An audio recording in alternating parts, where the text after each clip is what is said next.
Fikirləş o dünyanı, əməlinlə yaxşıya pis gedəcəkdir səninlə.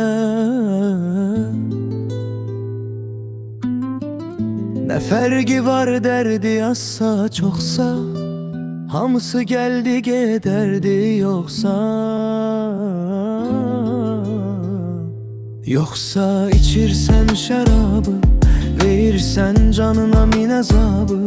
Nəyə lazım ki əldən gedə can, yalnız Allaha ver canını qurban. O kəs aləmdə olar qəmdə və mafəmdə, düşər əmdə cəhənnəmdə yanar ruhi. Ər sevməsə öz millətini, ülfətini sənə dərk eyləməyindir bu həyat hikmətini. Ən çətini, hər çətini Bizə düşmandır o şeytandı, kim aldandı o kəs yandı, o nadandı. Qazanmışsa cəmiyyətlə elin töhmətini, görəcək saf yaşamaq üçün ərə öz qismətini.